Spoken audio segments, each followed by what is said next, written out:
மனம் சாந்தியை பெறக்கூடிய சக்தி அந்த சந்திர பகவான் திருப்பதியில் இருக்கக்கூடிய மக்களுக்கு தருவார். சந்திரனுடைய ஒளி, அந்த ஒளி கதிர்கள் வந்து திருப்பதி மலையில் குவிக்கப்படுவதால் இந்தியாவிலே திருப்பதியில் மட்டும்தான் சந்திர பகவானுடைய சக்தி அதிகமாக இருக்கிறது. அதனால் அதன் மூலம் பெருமாள் மக்களுக்கு அதீத மன தெளிவை தருகிறார் அப்படின்னு சொல்றாங்க. இப்படிப்பட்ட தெளிவான சிந்தனை எடுக்கும் ஒரு சக்தி மனிதர்களுக்கு கிடைக்கும் போது அவன் வாழ்க்கையில் எடுக்க வேண்டிய அனைத்து முடிவுகளும் மிக சரியாக எடுக்கும் வல்லமை திருப்பதியில் இருக்கக்கூடிய பெருமாள் தருவார் அப்படின்னு ஐதீகம் சொல்லுது. இதனால்தான் திருப்பதிக்கு சென்று வந்தால் ஒரு மிகப்பெரிய திருப்பம் ஏற்படும் அப்படின்றாங்க. திருமணம் கைக்கூடலையே அப்படின்னு நம்ம குழப்பத்தில் இருப்போம். ஏன் இந்த ஜாதகம் சரியில்லை, அந்த பொண்ணு சரியில்லை, இன்னும் வசதியா, இன்னும் படிச்ச, இன்னும் அழகா, இது போல பல குழப்பங்கள் இருப்பீங்க. திருப்பதிக்கு போயிட்டு வந்தோன்னா தெளிவா ஒரு முடிவு எடுப்பீங்க.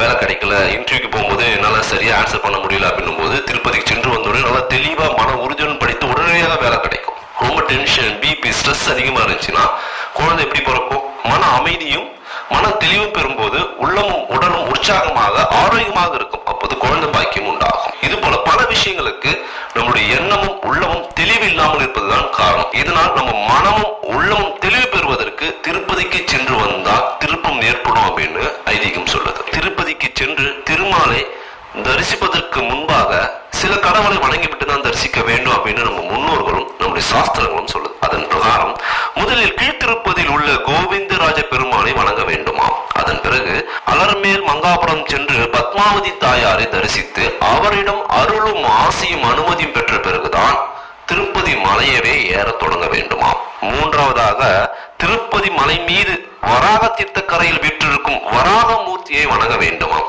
நான்காவதுதான் திருப்பதி மலையில் வீற்றிருக்கும் எம்பெருமான் பெருமாளை வணங்க வேண்டும் அப்படின்னு நம்முடைய சாஸ்திரம் சொல்லுது. இவ்வாறு இந்த வழிமுறையில் பெருமாளை வணங்கினால் நம்ம வாழ்க்கையில் ஒரு மிகப்பெரிய மாற்றமும் முன்னேற்றமும் ஏற்படும். மேலும் திருப்பதிக்கு சென்று சில கிழமைகளில் வழிபட்டால் ஒரு மிகப்பெரிய சக்தியும் முன்னேற்றமும் ஏற்படும் என்பது ஐதீகம். அதில் குறிப்பாக சனிக்கிழமை பெருமாளுக்கு மிகவும் விசேஷமான ஒரு நாள். அன்று திருப்பதி சென்று பெருமாளை வழிபடுவது மிகவும் மிகவும் சிறப்பு.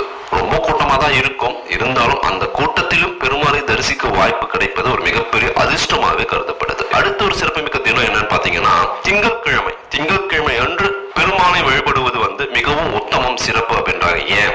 7 தினங்களில் திங்கள் மட்டும்தான் சந்திரனை குறிக்கக்கூடிய ஒரு தினம். சந்திர பகவானின் சக்தியும் திருப்பதி பெருமானின் அருளும் அதிகமாக அந்த இடத்தில் குவிக்கப்படுவதால் நமக்கு தேவையான அனைத்து சக்தியும் சகல சௌபாக்கியங்களும் நிறைவாக கிடைக்கும் அப்படின்னு சொல்றாங்க. திருப்பதிக்கு பாத யாத்திரையாக செல்வது, கீழ் திருப்பதியிலிருந்து 7 மலைகளை ஏறி பெருமாளை தரிசிப்பது, இது போல பல பிரார்த்தனைகள் பக்தர்கள் செய்வாங்க. பாத யாத்திரையாக சென்று பெருமாளை வழிபடுவது ஒரு மிகப்பெரிய மன வலிமையும் மன உறுதியையும் வாழ்க்கையில் மிகப்பெரிய போர்க்குணம் கொண்டு போராடி வெல்லும் அளவுக்கு மன உறுதியை தரும். பாத யாத்திரையாக சென்று பெருமாளை வழிபடுவது ஒரு மிகப்பெரிய மன உறுதியையும் மன வலிமையும் தரும். ஒரு மிகப்பெரிய வேண்டுதலை நிறைவேற்றுவதற்கு கூறிய சக்தி உங்களுக்கு கிடைக்கும் அப்படின்றாங்க. கீழ்த்திருப்பதிலிருந்து 7 மலைகளை ஏறி இறைவனை வழிபடுவது ஒரு மிகப்பெரிய சக்தியை தருன்றாங்க. ஒவ்வொரு படிகளிலும் பெருமாளின் நாமத்தை உச்சரித்து நம்முடைய வேண்டுதலை மனதில் நினைத்துக் கொண்டு பிறகு பெருமாளை தரிசிப்பது நம்ம பிரார்த்தனை மிக விரைவில் நிறைவேற்றுவதற்கான